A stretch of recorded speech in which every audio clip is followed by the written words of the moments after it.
ओम शांति। 23 अक्टूबर 2023 के मुरली के महावाक्य हैं।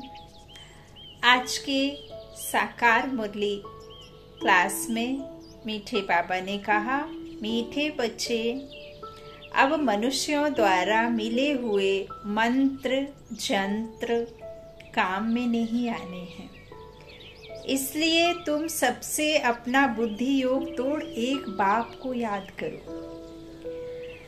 प्रश्न है, भक्ति की कौन सी बात ज्ञान मार्ग में नहीं चल सकती है?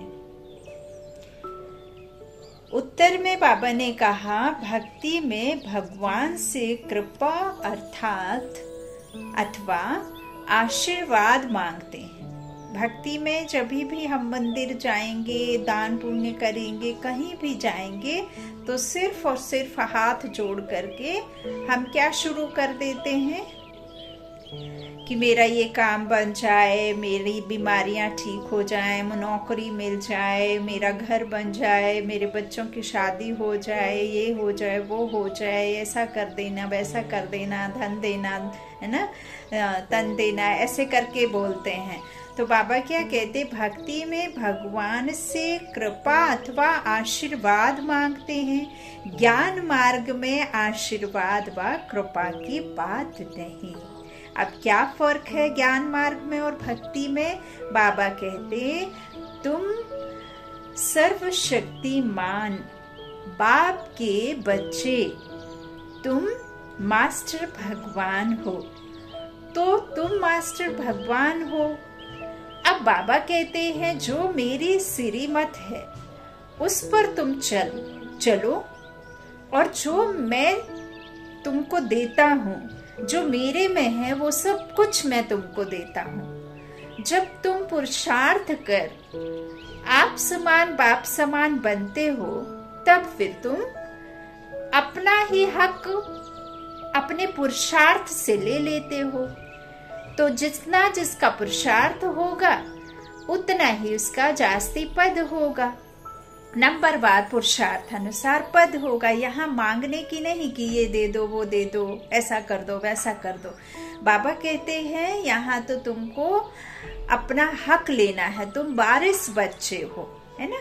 तो बाबा क्या कहते हैं, जो मेरे पास है वो सब कुछ तुम्हारा है, तो तुम श्रीमत पर चलकर पुरुषार्थ कर, तुम कर्मातीत अवस्था में स्व राज्य अधिकारी बनोगे, स्व कर्म इंद्रियों को अपने वश में करोगे, तो तुम विक्रमाजीत बन, तुम नई दुनिया के मालिक बनोगे। मैं तो मालिक बनता नहीं। तो यहाँ बाबा कहते हैं, ज्ञान मार्ग में कृपा व आशीर्वाद की बात नहीं। यह पढ़ाई है, बाप टीचर बनकर तुमको पढ़ा रहे हैं, तकदीर का आधार पढ़ाई पर है। अगर बाप कृपा करे तो सारा क्लास ही पास हो जाए, इसलिए ज्ञान मार्ग में कृपा व आशीर्वाद की बात नहीं। हर एक को अपना अपना पुरुषार्थ जरूर करना है। गीत है, मैं एक नन्हा सा बच्चा हूँ। ओम शांति।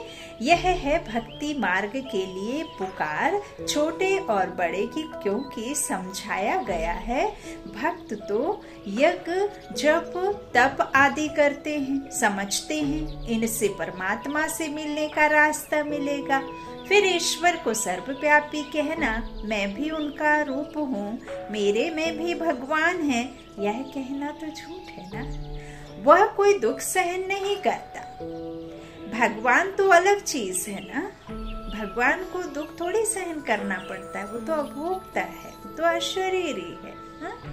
तो जिनको शरीर मिलता है, आत्माओं को, उनको भोगना पड़ता है, क्योंकि वही इस रंगमंच के ड्रामा पर अनेक जन्म के लिए आते हैं। एक छोड़, दूसरा, तीसरा, चौथा, 84 और किसी किसी के 2।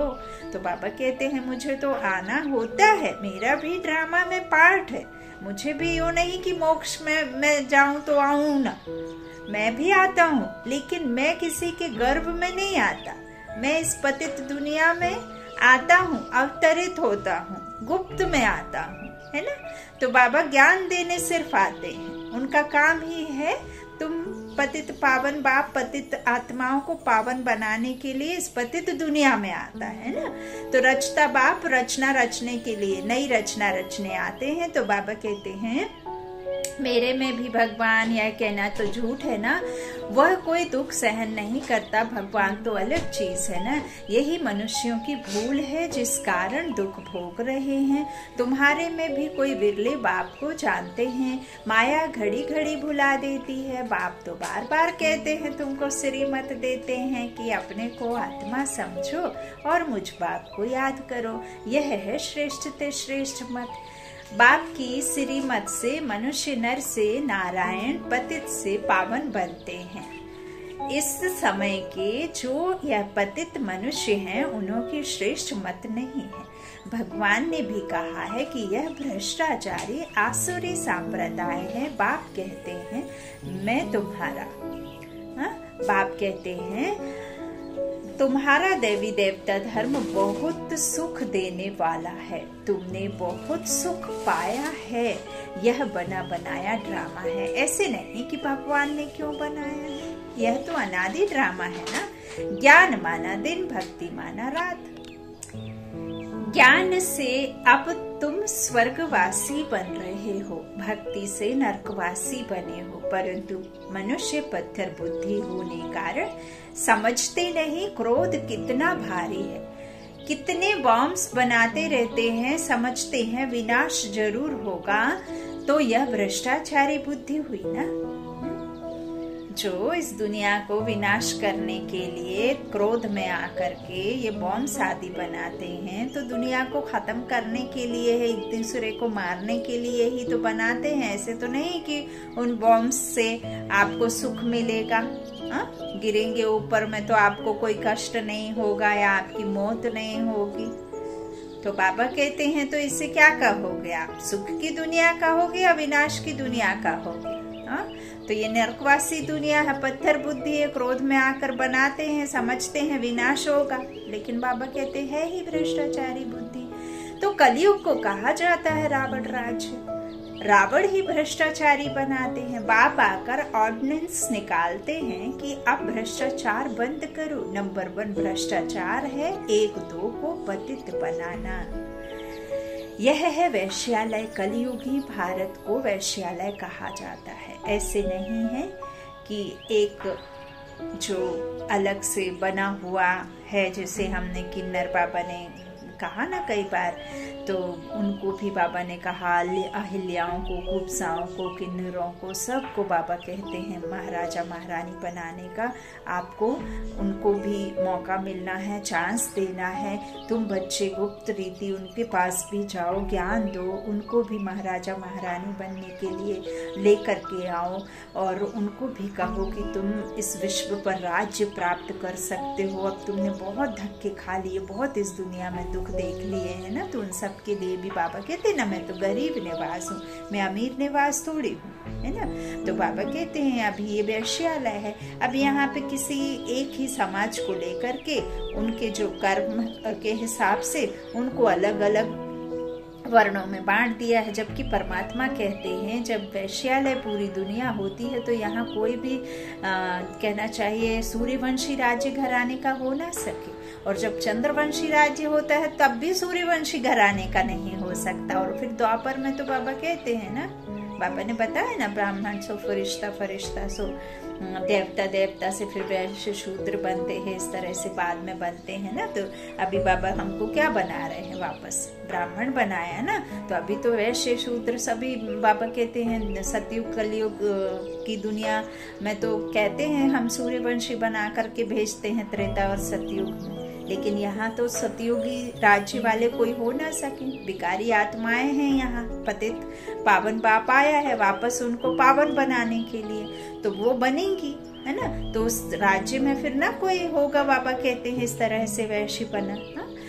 तो बाबा बात जो कहते हैं उसे समझना है। ऐसे नहीं है कि किसी एक जात को कह दिया कि ये क्षत्रिय हैं, ये क्या कहते चंद्रवंशी हैं, ये ऐसे हैं वैसे हैं। यहाँ कोई क्षत्रिय और चंद्रवंशी बाबा कहते हैं हो ना सके। तो तो यहाँ तो अभी पूरी दुनिया ही वैश्यालय है, क्योंकि ये रावण राज्य है। कलियुगी भारत को वैश्यालय कहा जाता है, क्योंकि यहाँ हर एक विष विकार से ही पैदा हुआ है ना। बाबा क्या कह रहे हैं, सब विष से पैदा होने वाले, फिर भले ही वो बचपन से क्यों ना उधर जाकर के तपस्या करते हों। ऋषि जिन्हें हम कहा, वो ऋषि जाकर जंगलों में बैठ करके तप करते हैं। अनेक संत आत्माएं हैं, अनेक इस तरह से इधर जो गुरु आदि समझते जिनको, लेकिन उनका भल घर बार छोड़ करके बैठे हुए हैं, लेकिन उनकी बुद्धि में विकारी कोई बात ना आए, कोई संकल्प ना चले, ऐसा तो हो ना सके। वो भी ठीक है, वो तो सेकेंडरी है, लेकिन जो उनका तन है वो तो माँ के गर्भ से, कोख से ही हुआ ना, विकार से ही हुआ है ना, योग से तो नहीं हुआ। योग से यहाँ हो भी ना सके। तो बाबा कहते हैं फिर यहाँ पे तो है ही पूरा वैश्यालय, क्योंकि यहाँ तो विकार से पैदा होते हैं, है ना। तो बाबा कहते हैं तो विष से पैदा होने वालों को विकारी कहा जाता है, वैश्यालय कहा जाता है। सतीव को कहा जाता है शिवालय। शिवालय शिव बाबा का स्थापन किया हुआ पवित्र भारत। लक्ष्मी नारायण आदि को कहा जाता है सर्वगुण संपन्न, 16 कला संपूर्ण। आत्मा के 16 श्रृंगार वहाँ पूरे होते हैं, फिर यहाँ उसी श्रृंगार को शरीर पे दिखा देते, तो संपूर्ण निर्विकारी। फिर यह प्रश्न नहीं उठ सकता कि बच्चे कैसे पैदा होते, जबकि तुम बच्चे योग बल से विश्व के मालिक बन सकते हो, तो योग बल से क्या नहीं हो सकता है। जब योग आपके संकल्पों से सृष्टि की रचना हो सकती है, तो क्या नहीं हो सकता। तो बाबा कहते हैं ये तुम योग बल से श्रीमत पर स्वर्ग के मालिक बन सकते हो, तो वहाँ योग बल से बच्चे भी पैदा होंगे। बाहुबल से सारी सृष्टि पर राज्य नहीं कर सकते, उन्हों का है बाहुबल, तुम्हारा है योग बल। तो तुम सर्वशक्तिमान बाप से योग लगाते हो। सर्वशक्तिमान बाप खुद कहते हैं मुझे याद करो तो तुम्हारे विकर्म विनाश होंगे। परंतु कोई की बुद्धि में ठहरता नहीं, उसी समय हाँ हाँ करते हैं, फिर भूल जाते हैं। बरोबर भगवान बेहद का बाप राजयोग सिखलाकर ज्ञान से हमारा श्रृंगार कर रहे हैं। देखा, बाबा ने कहा दिया कि हम क्या कर रहे हैं, अपना श्रृंगार बाप के द्वारा पहन रहे हैं, है ना। तब तो फिर 2 कुल की रीत निभाएंगे, है ना। 2 कुल का करते ना, कहते हैं कि 2 कुल के बच्चे निभाएंगे आधे कल्प के लिए। तो सुख तभी मिलेगा ना जब आपकी आत्मा का पूर्णतः श्रृंगार आपका भी हर घर में हो जाए। अभी पिता क्या कर रहे हैं, हमारा संगम युग पर आकर पिता हम बच्चों को तो, अपनी कन्याओं को, अपने बच्चों को तो ऐसे ही विवाह नहीं कर देंगे, है ना। कहते हैं ना कि बिना जेवर के थोड़ी भेजेंगे। तो ऐसे ही बाबा कह रहे हैं कि यह जो है तुमको अभी श्रृंगार कर रहे हैं, फिर भी बुद्धि में नहीं बैठता है, तो कहेंगे उसकी तकदीर में नहीं, इसलिए तदबीर नहीं करते, है ना। टीचर तो सबको पढ़ाते हैं, फिर कोई कितना पढ़ते हैं, कोई नापास हो जाते हैं, टीचर को थोड़ी ही कहेंगे आशीर्वाद करो।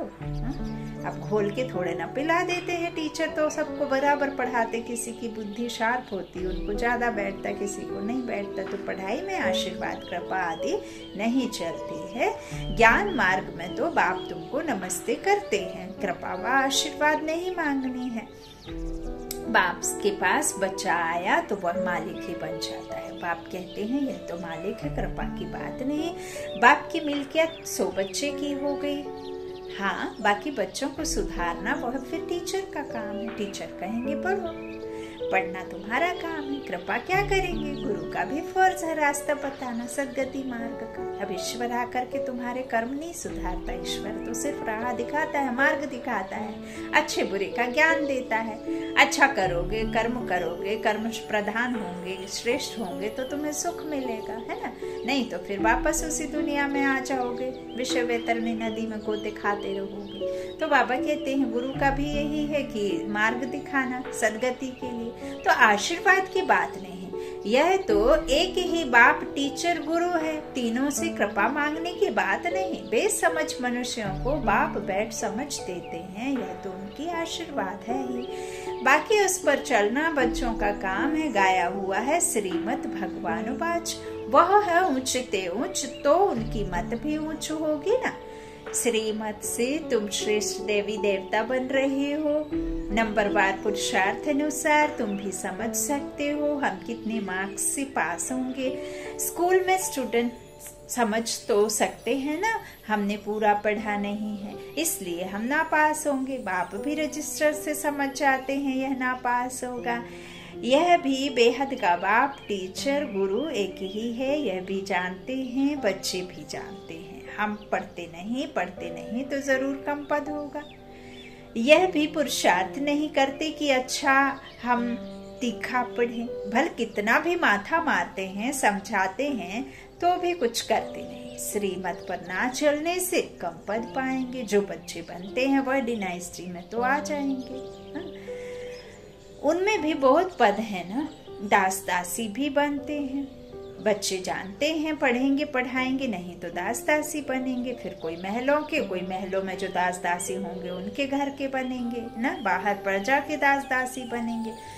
तो बाबा कहते परंतु वह भी रॉयल रहते हैं, वहाँ कोई दुख नहीं होता है ना, कोई अप्राप्ति वस्तु नहीं रहती, लेकिन पद अलग अलग होते। लक्ष्मी नारायण के हीरे सवाहरों के महल होंगे तो दास दासियां भी वहाँ रहेंगी ना। फिर नंबरवार आगे चल पद पा सकते हैं। प्रजा में भी नंबरवार है। भक्ति मार्ग में मनुष्य इंश्योर करते हैं ना, ईश्वर अर्थ दान देते हैं। समझो कोई ने हॉस्पिटल बनाई होगी तो दूसरे जन्म में अच्छी निरोगी काया मिलेगी। अल्पकाल के लिए फल तो मिलता है ना। कोई ने पाठशाला खोली होगी तो दूसरे जन्म में अच्छा पढ़ेंगे। धर्मशाला खोली होगी तो दूसरे जन्म में रहने के लिए अच्छा मकान मिलेगा।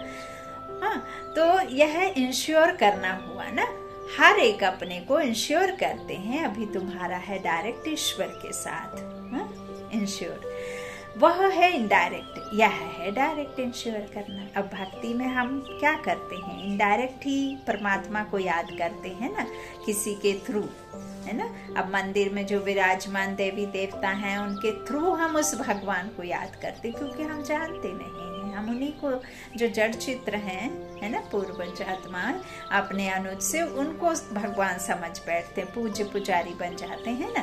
तो याद हमें पहले शिवालय बनते हैं ना। बाबा कहते द्वापर में जब शुरुआत होती है तो वो भासना होती है कि हमें जो बनाने वाला है या जो हमें ऊंचे पद पे बिठाने वाला है वो शिव है, वो भासना होती। तो सबसे पहले शिवालय ही मंदिर बनते हैं शिव जी के, है ना। फिर उसके बाद धीरे धीरे ये भक्ति और कैसी होती जाती है, व्यभिचारी से अव्यभिचारी हो जाती है। अनेक को, है ना, 5 तत्वों को भी देखो पूजने लगे, इंसानों को पूजने लगे, पत्थर ठिक्कर पित्तर सब में देखने लगे। तो बाबा कहते हैं कि इस तरह से जो बनाते हैं, अभी हम डायरेक्ट आए हैं, परमात्मा को जान गए हैं। पहले सिर्फ हम मानते थे, है ना, उन्हें जानते और पहचानते नहीं थे। अब हमें परमात्मा कहते हैं कि तुम इनडायरेक्ट नहीं, अब डायरेक्ट जुड़े हुए हो, है ना।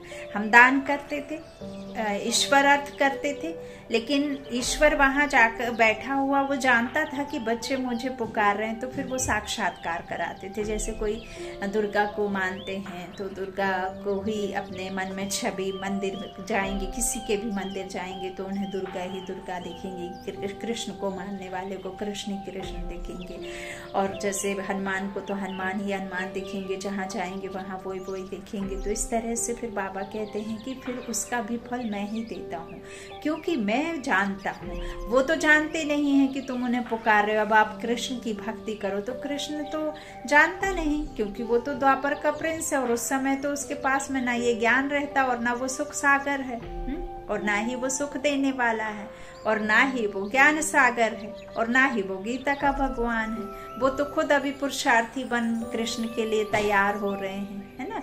तो वो खुद पढ़ रहे हैं, उनकी आत्मा, ब्रह्मा तन में जो आत्मा है वो कृष्ण की आत्मा है, वो ब्रह्मा बनी हुई है, वो पुरुषार्थी है। तो वो नहीं जानते, इसीलिए परमात्मा फिर हमें देते हैं प्रत्यक्ष फल उसका, है ना। तो बाबा कहते साक्षात्कार जो मैं कराता हूँ वो मैं ही कराता हूँ। कोई मंदिरों में विराजमान मूर्तियों का तुम साक्षात्कार के फिर भी प्राप्ति कुछ नहीं होती। तो बाबा कहते सब कुछ अल्पकाल के लिए मिलता है ना। तो इस तरह से अभी जो है बाबा कहते हैं डायरेक्ट ईश्वर के साथ संबंध है और वह है इनडायरेक्ट या डायरेक्ट इंश्योर करना।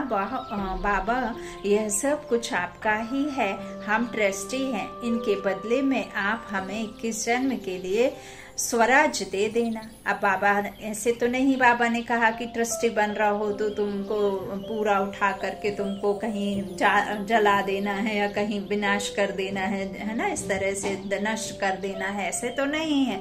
सिर्फ परमात्मा कहते हैं बुद्धि से आप में अंदर, आपके अंदर किसी भी प्रकार का क्या ना रहे, लोभ ना रहे, मोह ना रहे कि ये मेरा, ये मेरा, ये मेरा, तो बुद्धि उसमें लटकी रहेगी। यदि आप इंश्योर करते हैं तन मन धन से, रिश्ते नातों परिवार से, तो बाबा कहते हैं फिर सब कुछ बुद्धि से त्याग दो, सब इस्तेमाल करो, यूज करो, संबंध निभाओ, तोड़ निभाओ, लेकिन बुद्धि मेरे साथ जोड़ करके पूरे सबको सिर्फ देखो, है ना, समझो, लेकिन परमात्मा की याद में रह करके सब कुछ करो। दुख है, सुख है, सब परमात्मा की याद में ही करते चलो।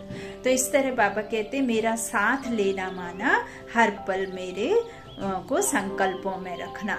तो बाबा कहते हैं 21 जन्म के लिए इंश्योर करते हैं, बाबा देते हैं फिर हमें, तो बाप कहते हैं अपना बैगेज सब सतयुग में ट्रांसफर कर दो। अभी जैसे आप रखे भी रहोगे मेरा मेरा करके तो कहीं चोर ले जाएंगे, कहीं धूल में दब जाएगी, है ना, अर्थक्वेक आदि में, लेकिन आप बाप के हवाले कर दो। तो बाबा क्या कहते, जैसे बैगेज आपके मिल जाते हैं ना फ्लाइट में सफर करने के समय, बड़े जो लगेज होते हैं वो आपको नेक्स्ट उसमें मिल जाते हैं, है ना, डेस्टिनेशन जहाँ आपका होता है वहाँ मिल जाते हैं, रीच होने के बाद में बेल्ट पर आते। तो ऐसे बाबा हमें वहाँ ट्रांसफर कर देंगे। फिर चाहे आप गरीब का 1 रुपया और अमीर का 1000 रुपये इक्वल, बाबा कहते हैं मैं सबका ट्रांसफर करूँगा, तो वहाँ आपको मिल जाएगा, नहीं तो फिर सफल नहीं होगा।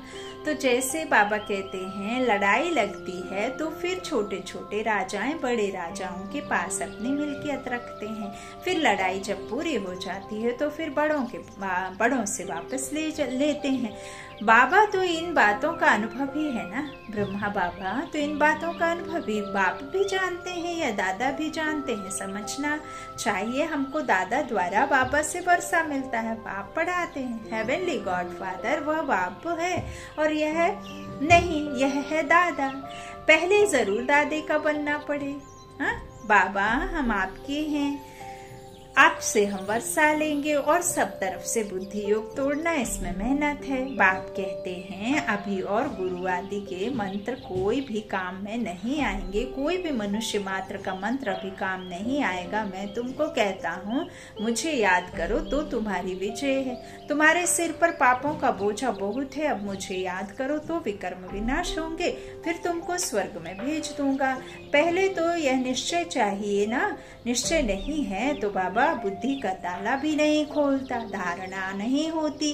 बाप का बने तो वर्षे का भी हकदार बने, बुद्धि में बैठता नहीं है। कोई नए भी पुरानों से तीखे चले जाते हैं। बाप तो अच्छी रीति समझाते हैं, ऐसे नहीं कि उनको अलग से समझाते हैं तुमको अलग से समझाते हैं, एक तरह से ही सबको बोलते हैं। तो जितना जो पढ़ेंगे उतनी कमाई है, यह God fatherly knowledge source of income है। तुम विश्व का मालिक बनते हो नॉलेज से, मनुष्यों में यह ज्ञान थोड़े ही है। अब तुम मेरे बच्चे आसुरी संप्रदाय से दैवी संप्रदाय, भ्रष्टाचारी से श्रेष्ठाचारी बन रहे हो। सिवाय श्रीमत के कोई भी श्रेष्ठाचारी बन नहीं सकता, नहीं तो फिर अंत में सजाएं खाकर वापस जाएंगे। भल थोड़ा बहुत तो जो सुनते हैं वो स्वर्ग में आएंगे, परंतु बिल्कुल ही साधारण प्रजा में। मर्तबे भी तो नंबरवार होते हैं ना, वहाँ ऐसे गरीब नहीं होंगे जो किसको रोटी नहीं मिले। हाँ किसी के पास में तीन कार हैं तो किसी के पास में साइकिल भी नहीं, ऐसा वहाँ नहीं होगा। तो बाबा कहते हैं ऐसे नहीं कि कोई गरीब होगा तो उसको रोटी नहीं मिलेगी। यहाँ जैसे गरीब वहाँ नहीं होते, सुख सबको रहता है, परंतु ऐसे नहीं समझना है। अच्छा प्रजा तो प्रजा ही सही, यह तो कमजोरी हुई ना। पहले तो पक्का निश्चय चाहिए, यह निराकार भगवान वाच हैं। भगवान कहते हैं मुझे मनुष्य चोला तो नहीं है, मेरा नाम है शिव। बाकी जो भी देवताएं या मनुष्य हैं सबके शरीर पर नाम है, मेरा नाम शरीर पर नहीं है, क्योंकि मेरा शरीर ही नहीं है। तो मुझे अपना शरीर ही नहीं, शरीरधारी को भगवान नहीं कहा जाता। जो जन्म मरण में आते हैं उन्हें भगवान कह नहीं सकते, मनुष्य कहा जाता है। मनुष्य को भगवान मानने से ही भारतवासी बेसमझ बन गए। मनुष्य को भगवान मानने से ही भारतवासी बेसमझ बन गए हैं। नहीं तो भारतवासी बहुत सयाने थे। पहले भारत में कपड़ा आदि बहुत रिफाइन अच्छा बनता था, अभी तो वह चीज बन नहीं सकती। तो स्वर्ग में साइंस भी सुख देने के लिए, सुख के लिए होती है। यहाँ तो साइंस सुख दुख दोनों के लिए है। अब जो हम 14,000 मील का सफर, यदि हम 2 घंटे से 4 घंटे में भी सफर तय कर रहे हैं बाय एयर, तो वो यदि गिर जाती है तो उसमें 300 से 400, 250 जितने भी पैसेंजर्स बैठे होते हैं उनके बचने के चांसेस माइनस में होते हैं, 0 चांसेस होते हैं। तो यदि वो आपको कुछ सुख दे भी रहे हैं, समय की बचत भी हो रही है, लेकिन यदि वो एक बार गिरी तो बिल्कुल सब खत्म। तो इस तरह से बाबा कहते हैं साइंस सुख दुख दोनों के लिए है। अल्पकाल का सुख मिलता है, दुख तो अपार है। सारी दुनिया खत्म हो जाएगी तो दुख हुआ ना, सब त्राहि त्राहि करेंगे। अब यहाँ साइंस के बल से ही तो दुनिया का विनाश होना है। अभी बॉम्ब्स हैं, जो ये लड़ाकू विमान हैं, या जो भी हैं वेपन्स है ना लड़ाई के, तो उससे क्या होगा? सबसे अब कोई भी व्हीकल भी है, उसका भी यदि एक्सीडेंट हुआ तो मौतें तो होती है ना, बचते तो नहीं है। तो इस तरह से पापा कहते हैं खत्म हो जाएगी तो दुख हुआ ना, तो सब त्राहि त्राहि करेंगे। वहां तो साइंस से सुख ही सुख होता है, दुख का नाम निशान नहीं है। यह भी जिनकी तकदीर खुलती है वही समझ सकते हैं। तकदीर में सुख नहीं है तो समझ नहीं सकते। बैरिस्टर भी नंबरवार होते हैं ना।